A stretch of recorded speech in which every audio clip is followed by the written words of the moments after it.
Can't believe I'm saying this, but BABEL is broken now. Well, kind of.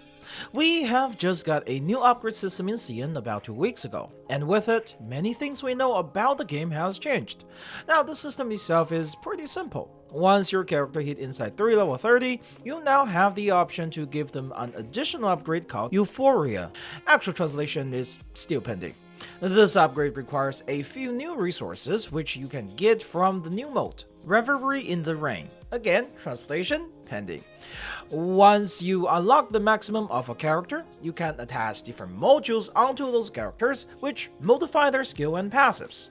Not all maximum upgrades are created equal, and today we are going to be looking at the first wave, breaking down how they work, evaluating how good they are, and also how they kind of shift the meta. Now, the biggest winner of the first wave of maximum has to be Newbabel and Jay. Newbabel has been considered the worst 6-star in the game since the game's release, as she does practically no damage and provides a negligible amount of shield. As a support, she also cannot increase the damage of the carries in any way. But everything changes with her maximum. With it, she now provides both good survivability and also utility to the team. Each turn after the team was attacked for the first time, she will now automatically use her skill 2 to shield the team once. She will also shield the team again for each 3 counter done by allies, up to 3 times per turn, all counted as a follow-up. The shield from her skill 2 will also stack with any other shield up to 200% of the original size with her shield, while still keeping the effect of the original shield. And when she's in the team, she will even provide the team with critical chance based on how much shield they have. With these changes, Jay and Newbabel has become one of the strongest survivability combo in the game. When used together, their shield will pretty much be unbreakable by normal enemies, unless they're hit with crowd controls. Also, since BABEL's free shielding is also a follow-up, 37 will be doing follow-up like crazy in this team, assuming the enemy is aggressive and hopefully also does AoE. Of course, before you start pulling for 37, I just want to make this very clear. 37's damage is still low even with this combo, and she's also no longer the choice of Genesis, because we have the Poison team now. Also, BABEL is pretty good even by herself. Just the free shield each turn is already a huge boost to the team's survivability, which is very useful in the new high difficulty mode, Reversing the Rain. Another character who got an insane maximum is Sotheby. From a survivability perspective, Sotheby is unironically the best healer now. The maximum upgrade focused almost entirely on her healing. It completed override the original effect of her Inside 3, which used to let her consume the existing cure when using her skill 2 again. Instead, it now increased the duration of cure to 3 turns on her skill 2. This doesn't mean she can no longer provide emergency heals anymore. Instead, she's now better than ever at it. With maximum, Sotheby's cure can now be stacked multiple times. This cure stack will also instantly proc when allies' HP drop below 40% after being attacked.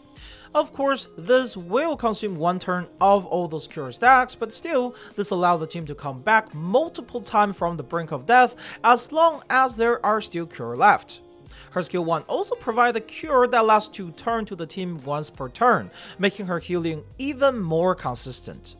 With that being said, I want to again clarify some stuff here. While with maximum, Sotheby is now an instantly good healer and synergized with Poison, the best healer for the Poison team when it just comes to damage alone is actually Villa. This is because Tuesday allows Poison to crit, and Villa's Poison curse is significantly more powerful than regular Poison when stacked. So, Villa putting her crit buff on Willow will give the team a significantly higher damage increase than Sotheby can. Okay, now those are the most broken one. Let's now talk about the one that's not that broken, but is still very good. First, we have Lilya, who finally got what she wanted. She actually got 2 modules she can slot in with the maximum upgrade. One is focused on increasing her ultimate damage, and the other is focused on increasing her incantation damage.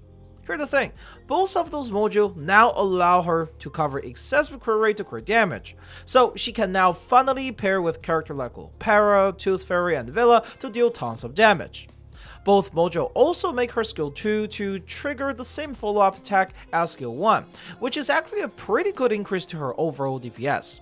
Now, out of those two, I find the ultimate focus set to be a lot better. The incantation set is very conservative when it comes to the number it gives, and the ammo can only provide up to 10% critical damage boost on a specific target, and total of 25% incantation might that doesn't even have full coverage. Maybe there is still more character in the ammo team in the future that will make her better, but for now, I didn't find this to be that powerful. On the other hand, her ultimate set is quite good. She now gains 2 stacks of etiquette every time her follow-up attack crits. At base, etiquette gives her next ultimate 3% ultimate might per stack, which doesn't sound like a lot. But with this maximum, Lilya will now also increase her ultimate multiplier by 30% per stack of etiquette for up to 15 times. This gives her around at least 180% more multiplier at 3 follow-ups. Okay, why 3 follow-ups? Well, that's because Lilya also gains an enthusiasm stack every time she crits, stacking up twice, and when she ults, she will consume the stack to gain the same amount of moxie, reducing her ultimate rotation by 1 turn. Even though this doesn't make her the most broken character, at least not comparable to true limited units, it definitely makes her much more useful in the endgame content now. In fact, I like her more than Winsong right now for general content, as she doesn't have the type of rotation restriction as Winsong does.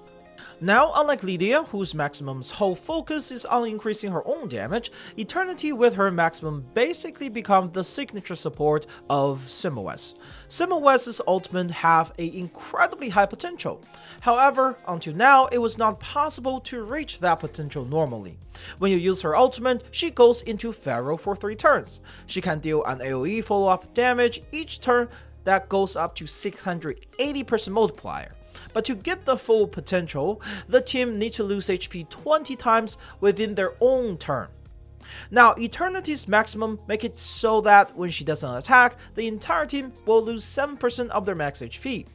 Adding the effect of Eternity's own skill, which already make her lose HP, and also Simawes' buff card that also make her lose HP, you are looking at potential 6 stacks per action, which is absolutely insane.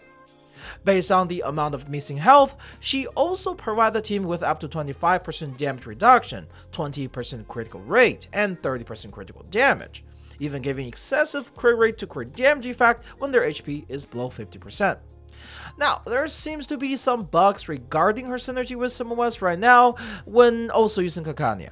When Eternity act with Kakanya in this team, Kakanya seems to be sharing the damage from Eternity's passive for the other 2 characters.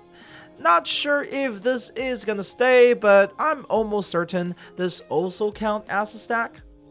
Honestly, I spent quite a bit of testing, but all I can say is there is way too much weirdness going on here to make a solid conclusion. Now, the last one that I consider good enough to go for is Druvis III. Druvis' maximum is actually very simple. It increased the power of her Circle of Life by a ton. For those who doesn't know, Circle of Life is a buff that Druvis gives her plant teammate when entering combat, which for some reason can actually be dispelled. So its maximum, the first change is to make it undispellable. Now, originally this buff only gave damage heal plus 10% and the leech rate plus 10%. But her maximum additionally gave it 15% plus additional 1% for each 200 attack Druvis has in damage bonus, 15% base penetration rate against enemies, and additional 25% penetration rate if the target is petrified, while also no longer remove petrify even if it's reality damage.